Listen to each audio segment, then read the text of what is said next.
The Icons of Real Estate Podcast. Are you ready to learn the proven money-making secrets from top-producing icon agents? Ready to skyrocket your business? This podcast is for you. Tune in every week and find out how to implement proven strategies to 10 times your business. From $3 million to $30 million in just 12 months. Brought to you by the Masters in Real Estate Marketing, Arter SEO.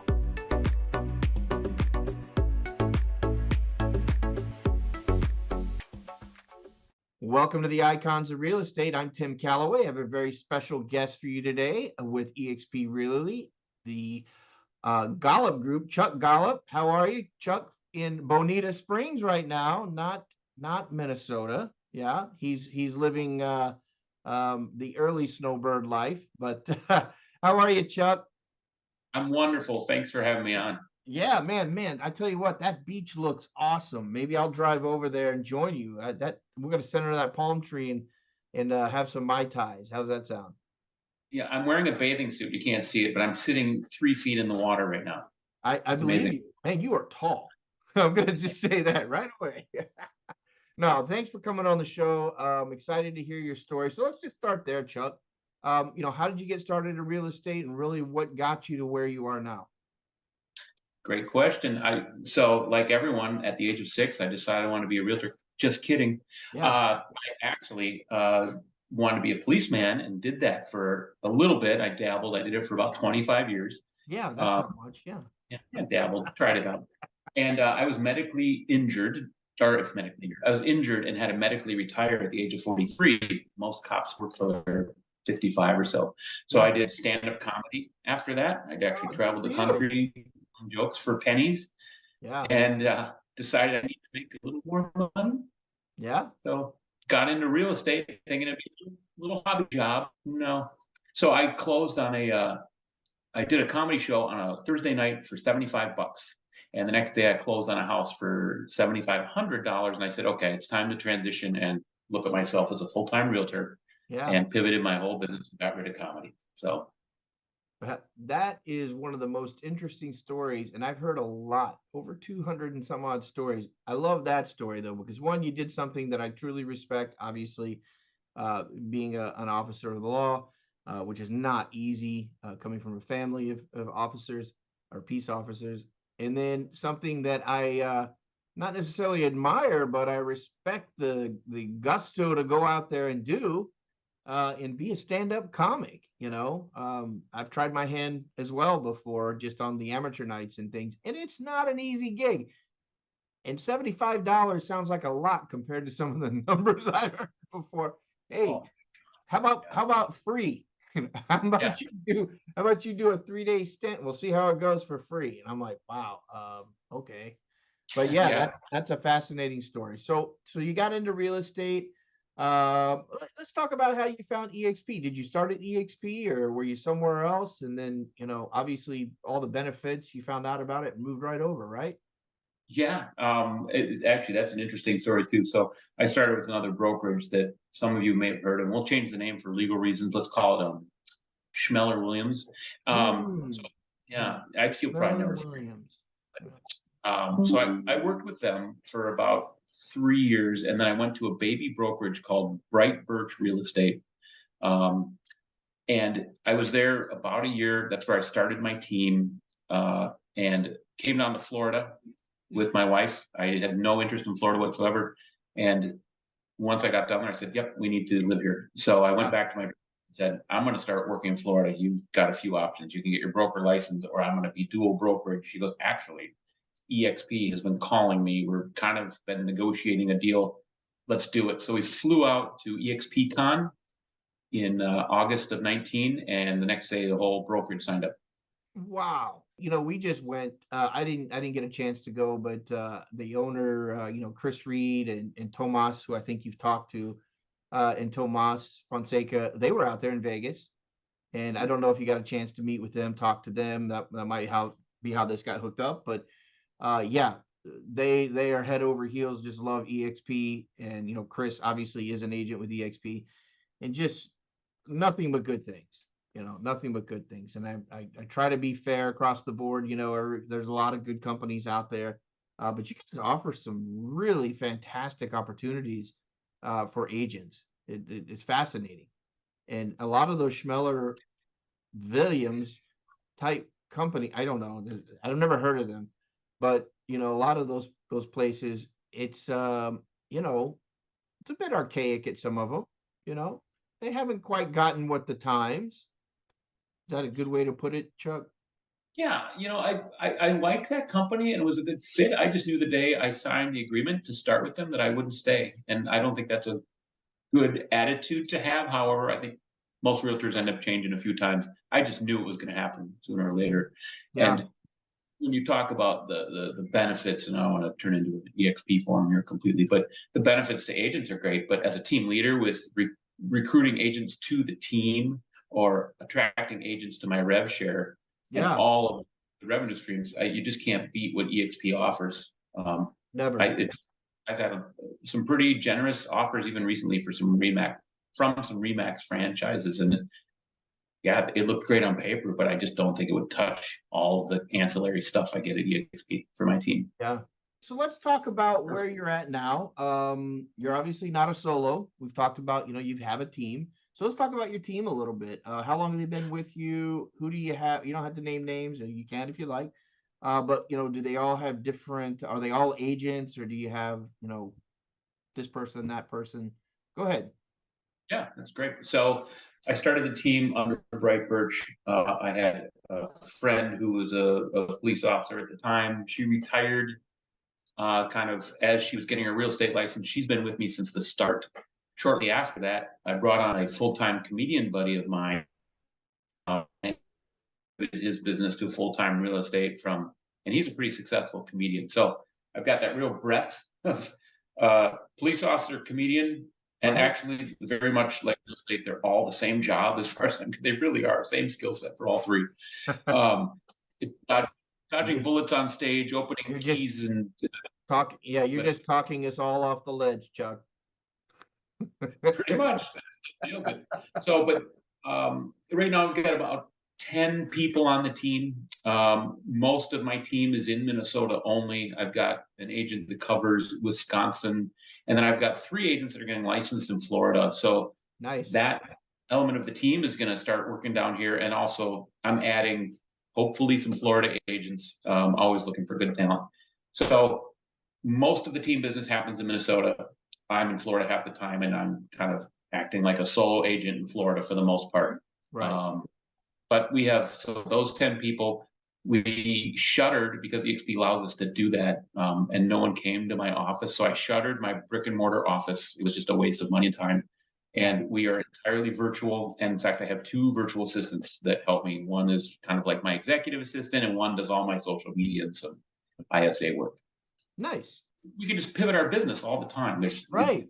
Yeah. I was just thinking about that as you were saying that, Chuck. I was like, you said, as I'm in Florida, I'm working as a solo agent. And I thought, how nice is it to be in a business where you can build something and go, you know what, I'm going to go down to South Florida and I'm going to start this all over again while this arm, this tentacle, keeps going. And I'm just going to do it all over again because it is so much fun to go out there and start something. And especially when you're a pro at it like you are now, it's fantastic. More power to you for sure. So let's talk about, let's put on our prognostication hats if those exist. Yeah. And yeah, yeah, there you go. Mine's like a more like a cowboy hat, I think. I don't know. So what are you looking for over the next 1 and 3 years? I won't go as far out as 5. What are you looking to do? Is it mainly in Florida? You did mention you're trying to bring some agents aboard, especially in Florida. But what's the bigger plan look like for Chuck? Well, my plan when I expanded to Florida was to duplicate the Minnesota model in Florida, and that's still the plan. But I needed to build up some industry competence. So now that I've been doing a fair amount of deals in Florida, I feel like I'm there, and I can now share that with Florida agents as well as my Minnesota agents that want to work in both.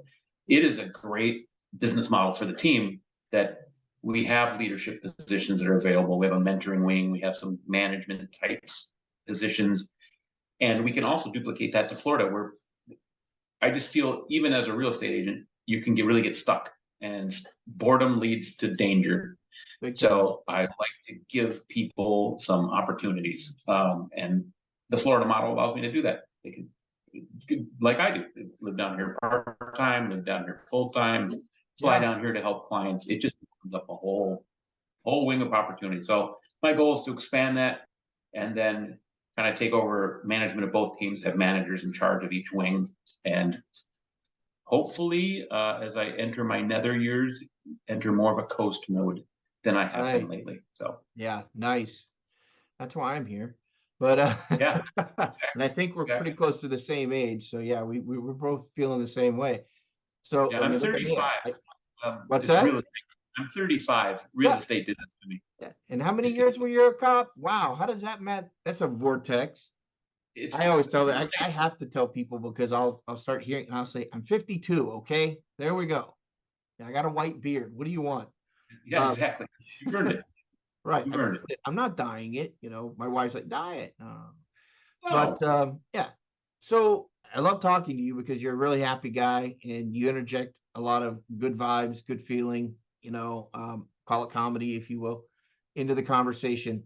But I know one thing, Chuck, because you are a realtor and you're a human.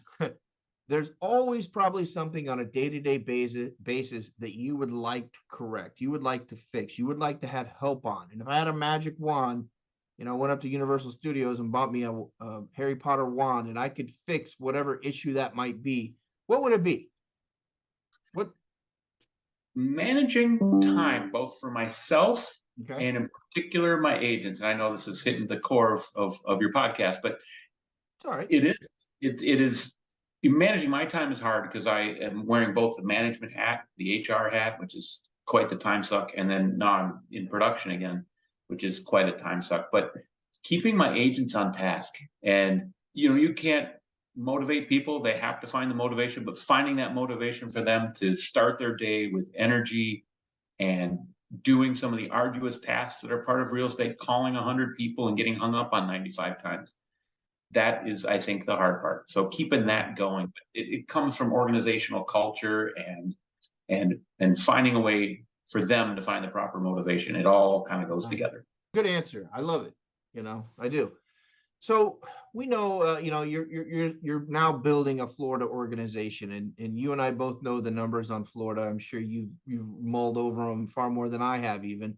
But 300,000 people a year move to Florida. How are you going about seining through? And people in Florida know what seining is. So how do you go about seining through and really catching those? And I know it's not 300,000, but how are you getting out there and reaching the masses? Is it boots on the ground? Is it digital? I mean, what are you doing to find those people that are coming to the great state of Florida and looking for housing? Yeah, my market, because I'm from Minnesota and it's just a natural pipeline to Florida. So my main market is sphere people from Florida because I'm in the cop circle. Every cop in the world retires, and they retire early now. I don't know if you read the news, there's a lot going on. Yeah. And they all come to Florida. So right there, my pipeline is packed with those people. And then I have been leveraging some lead sources that get me front of mind, and I won't name names, but the usual. And then just connecting through my community, connecting through the real estate community, because I'm always looking to bring agents to EXP as well, share the gospel. The gospel, I hate that word. But so I think all of that puts together is just always being front of mind, and people knowing that, hey, I'm here to stay, I'm a realtor, and I can help you, whatever you want to do. And just, it's a multi-pronged front. Yeah, nice, very nice. So how would someone get in touch with you if they're part of those droves moving down to Florida, or even better for you, if they're an agent? Because we have mainly a lot of agents who listen to the show. An agent listening saying, hey, I'm in Florida. Hey, I'm not very happy. Hey, Chuck sounds funny. I'm gonna call this guy. How would they get in touch with you, Chuck? Yeah, I don't mean to brag, but I've got this new it's like a smartphone almost. And yeah. It does look smart. Wow. Yeah, it does. It has a camera. It has almost a computer on it. So yeah, You What could are you call from me. what are you from the future, Chuck? Crazy. You know, it has a clock. What? It has I a gotta, clock. hey, Chuck, I have watches for that. Don't worry about that. So you can find me. I've got texting, calling. My website is a great way to reach me. Gollop.com. Yep. I don't know if you're going to publish the number here, but 952-292-6623 is a great way to reach me. I will talk to anyone anytime. I really drank the Kool-Aid at EXP. I'm not a Kool-Aid drinker, but it is a company and a model that fits what I do and fits my team. So I would love to talk to people about that. And obviously, I am swimming in activity here. I need some help. Right. So the Plenty sooner to do. some agents need some help and a team, call me. Awesome. Well, Chuck, I always like to give my guests the final word. And what I mean by that is whatever's on your heart, mind, soul, whatever you feel like you want to share with everybody, maybe something we didn't cover. It might be about your French Bulldog. I don't know. It could be about anything. But take us out. Give us a minute or two of your thoughts and what you should be sharing with us. Okay, here goes. This market is nuts. It is nuts, nuts, nuts. Everyone talks about the shift. I'm so tired of hearing about the shift. I'm so tired of talking about interest rates, but they are very real things that are happening to us. So if you're an agent and you're just buckle up because next year's going to be crazy. And I know it feels a little slow right now. It feels like the tsunami has moved out, kind of like the one behind me. It's going to come back in when the interest rates drop and all these buyers that have been sitting on the walls are ready to go. So now's the time to do your continuing ed, get that out of the way, dial down your database and your CRM. And if you're not using one, number one, you're an idiot. Number two, call me. I'll coach you through it. And just get ready because it's a shift and the tsunami's here. It's coming back. You're going to get really, really wet. So don't give up. I think a lot of realtors right now. Yeah, I love it. That's some positivity there. That's what I like hearing because I hear a lot of buckle up. It's going to be bad. And I'm like, how do you know that? You all of a sudden everybody's an economist, but Chuck, that's positive, good advice. I love it. Hey, I definitely want to, check back in with you from time to time over the next 3, 6, 9 months now that we're kind of, neighbors, obviously, in the big peninsula. Yeah, come on. Everybody in Florida is a neighbor, at least according to the rest of the United States. Everybody in Florida is the same. So not true. But Chuck, thanks so much for being on the show. I'll be in touch soon. Stay on for a minute so we can have a quick discussion. Great. Thanks for having me on. Thanks, Chuck.